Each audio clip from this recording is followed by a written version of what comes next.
Hello and welcome back. तर कसे आहात तुम्ही सगळे? आय होप की तुम्ही सगळे मस्तच असाल. चला तर मग आजच्या व्हिडिओला सुरुवात करूया. तर मला आज देवपूजेचे भांडे घासायचे होते. बरेच दिवस झाले घासणंच होत नव्हते. हे काम निघत होतं, ते काम निघत होतं. असं वाटत होतं की आता फक्त देवपूजा करावी. देवपूजेचे भांडे वगैरे आपण उद्या घासू. असं करता करता ते भांडे जे आहे ते चिकट होत चालले होते आणि एकदम असे दिसायला चांगले दिसत नव्हते. मी म्हटलं चला आज घासून घेऊया. तर आज मला जास्त काम पण नव्हतं. माझं जे काम आहे ते सगळं आवरलं होतं. किचन काउंटर टॉपवर जेवढे काही भांडे पडले होते सकाळच्या स्वयंपाकाचे, सकाळी टिफिन वगैरे झाला होता, नाश्ता वगैरे, ते सगळे भांडे मी सगळे घासून ते भांड्याचं टोपलं बाहेर नेऊन ठेवलं गॅलरीमध्ये. आता ते भांडे जेव्हा एअर ड्राय होईल तेव्हा मी दुपारीच ते जे आहे ट्रॉलीमध्ये लावणार आहे. आता काही मला काम नाही आहे दिवसभर, म्हणजे फक्त कपडे पण माझे आज धुवून झाले आहे. आज थोडं लवकर आवरलं मी. कपडे भांडे झाले की मेन 2 कामं झाल्यासारखे आपल्याला वाटते. ते 2 जर कामं पडून असले तर असं खूप असा पसारा आणि खूप सारं कामाचं बर्डन आपल्यावर असल्यासारखं आपल्याला वाटते. म्हटलं चला आज आपण छान देवपूजा करूया. आणि देवपूजा जर आपण छान केली ना, खूप असं प्रसन्न वाटते आणि पॉझिटिव्ह वाटते. आणि हीच एक गोष्ट आहे जी आपल्या मनाला आणि आपल्याला असं पॉझिटिव्ह ठेवते. आणि ते ते करताना आपल्याला एकदम असं छान वाटते आणि मनातून असं वाटते की समाधान वाटते की नाही, खूप छान, म्हणजे आपला वेळ जो आहे चांगल्या कामामध्ये चालला आहे. नाहीतर तर आहेच धावपळ दिवसभराची, तिथेच जे आहे आपल्या मनाला जे आहे शांतता मिळत असते. तर बरेच दिवस झाले काही भांड्यांचा मुहूर्त निघत नव्हता भांडे घासायचा. तर म्हटलं आज आहे, तर मी काय घेतलं, भांड्याचं जे पावडर मिळतं भैया पावडर. पितांबरी पण खूप छान आहे भांडे घासायला, पण पितांबरी आणि भैया पावडर ह्या दोन्हीमध्ये केमिकल असल्यामुळे थोडी हाताची आग होतेच. तर तुम्ही ग्लव्ज वगैरे वापरू शकता. तुमचे हात जर जास्त सेन्सिटिव्ह असेल, तुमची जास्त आग होत असेल, तर तुम्ही ग्लव्ज वगैरे वापरू शकता. विदाऊट केमिकल जरी आपण काही वापरतो म्हटलं, मीठ आणि निंबू, त्याने पण बऱ्यापैकी हाताची आग होतेच. देवाचे भांडे आणि देवपूजेचे भांडे आपल्याला घासायचे असले तर. आणि एक असा पण आपण एक उपाय करू शकतो. ते निंबूसत्व मिळते. निंबूसत्व आणि डाळीचं पीठ आणि मीठ मीठ असं मिक्स करून घ्यायचं आणि ते पावडर आपण एका डब्यामध्ये भरून ठेवायची आणि त्याने आपले देवपूजेचे भांडे आहे ते घासायचे. त्याने आपल्या हाताची इचिंग वगैरे काहीच होत नाही. जर तुमचे सेन्सिटिव्ह हात असेल तर तुमच्यासाठी खूप अशी बेस्ट ही टिप आहे. तर माझे एवढे हात वगैरे सेन्सिटिव्ह नाही आहे. मला सूट होते, थोडीशी होते इचिंग, तर तेवढी तेवढी मी सहन करू शकते. तर अशा प्रकारे जे आहे मी भैया पावडर आधी सगळ्या भांड्यांवर चोळून घेते. चोळणं झाल्यावर जे आहे ते भांडे लिक्विड सोपने घासून घेते आणि नंतर जे आहे पुसून घेते. पुसल्यामुळे ना त्या भांड्यांवर काहीच डाग वगैरे राहत नाही आणि एकदम असे छान चमकतात सगळे भांडे. भांडे घासून झाल्यानंतर मग माझं एक महत्त्वाचं काम राहते, ते आहे किचन काउंटरटॉप क्लीन करणे. त्याच्यामध्ये माझा अर्धा पाऊण तास हा जातोच.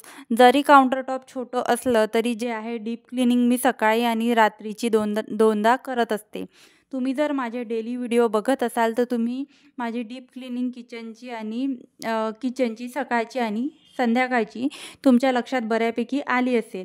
तर एकदाच जर आपण असं क्लीन वगैरे करून ठेवलं तर आपण थोडी परत तिथे जातो आणि किचन परत क्लीन तर आपण करत नाही आणि परत जायचं काम पण पडत नाही. एकचदा टिफिन वगैरे होत असल्यामुळे आणि मोस्टली मध्ये आय थिंक असंच असतं, सकाळी ऑफिसचे किंवा टिफिन वगैरे झाल्यावर दिवसभर असं काही किचनमध्ये काम नसतं. फक्त दुपारी जेवणाचं आणि जेवणाचे भांडे तिथे फक्त किचनमध्ये पडतात आणि दुपारच्या चहाचे 2 टाईमचे भांडे तिथे, म्हणजे 2 वेळचे भांडे आपल्या किचनमध्ये पडतात. तोपर्यंत आपल्या किचनला मस्तपैकी आराम असतो पूर्ण दिवस सकाळचे कामं आपल्या आटोपल्यावर.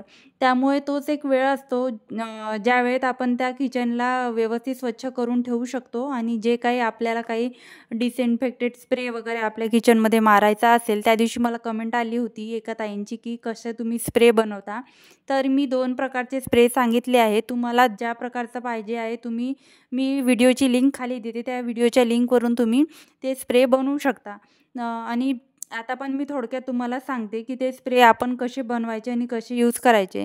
जर तुम्हाला किचन क्लिनिंगसाठी स्प्रे बनवायचा असेल तर तुम्ही खाण्याचा सोडा, व्हिनेगर आणि लिक्विड सोप पाण्यामध्ये डायल्यूट करून एका स्प्रे बॉटलमध्ये भरून ठेवू शकता आणि ते जे आहे डायरेक्ट स्प्रे करायचं आणि आपला गॅस ओटा जो आहे तो पुसून टाकायचा.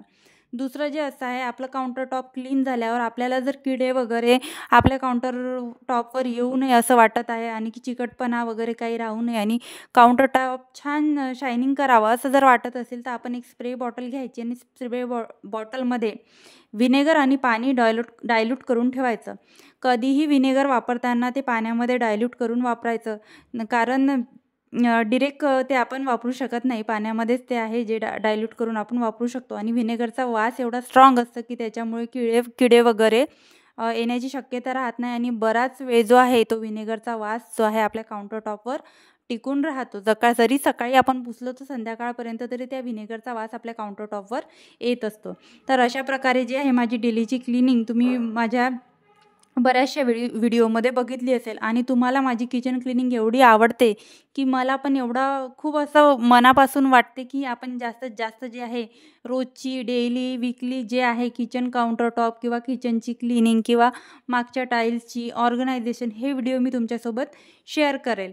आणि हो, तुम्हाला kitchen top counter top cleaning organization आणि DIY अशा गोष्टींमध्ये किंवा अशा गोष्टी बघण्यात जर तुमचा इंटरेस्ट असेल तर तुम्ही नक्कीच माझ्या चॅनलला सबस्क्राईब करू शकता.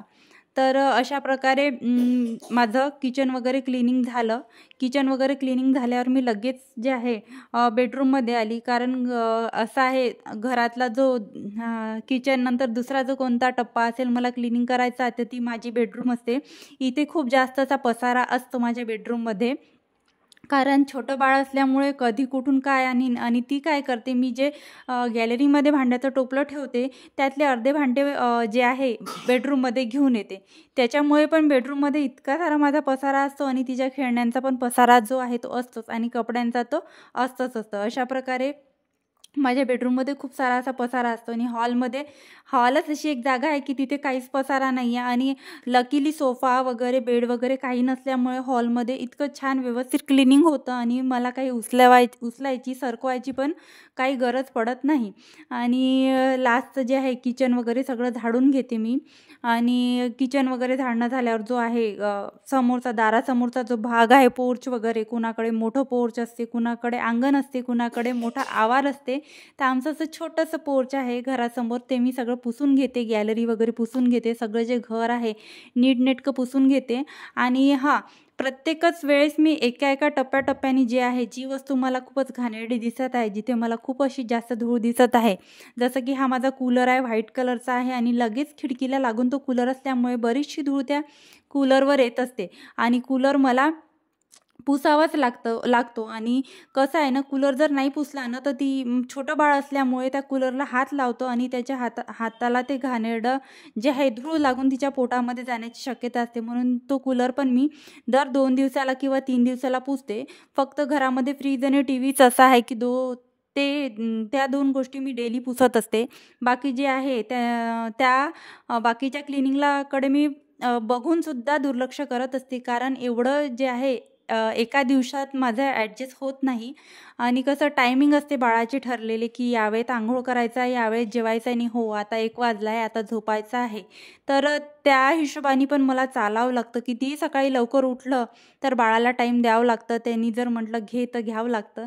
तर अशामुळे अशा प्रकारे आहे जे मी माझे कामं ॲडजस्ट करत असते. आणि खूप असं म्हणजे अशा तयारीत राहते की समोर काम दिसलं तर ते झालंच पाहिजे, ते पडायला नको, जेणेकरून ते आताही मलाच करायचं आहे आणि नंतरही मलाच करायचं आहे. नंतर लोड घेऊन तणाव घेऊन करण्यापेक्षा आताच जे आहे आनंदात आणि दिसल्याबरोबर केलेलं बरं. तर अशा प्रकारे माझे सगळे जे कामं आहे ते झाले आहे. आता जे माझं आवडतं काम आहे ते माझं मी आता इथे करायला आली आहे. देवपूजा बघू शकता, माझी देवपूजा झाली आहे. माझी देवपूजा करायला जागा नाही, माझं देवघर वर आहे आणि देवघर खाली ठेवते म्हटलं तर हृदया जे आहे देवघरात ठेवणार नाही, थोडी मोठी होऊ देते आणि देवघर जे आहे ते खाली शिफ्ट करणार आहे मी आणि मला थोडं मोठं देवघर घ्यायचं आहे. चला तर मग माझी पूजा झाली आहे, सगळे कामं आवरले आहे. तुम्हाला माझा आजचा व्हिडिओ कसा वाटला मला कमेंटमध्ये नक्की सांगा. आणि हो, व्हिडिओ जर आवडला असेल तुमच्या फॅमिली मित्रमंडळीमध्ये नक्की शेअर करा. आणि हो, व्हिडिओला एक लाईक आणि चॅनलला सबस्क्राईब करायला विसरू नका. भेटूया अशाच एका नवीन व्हिडिओ ब्लॉगमध्ये.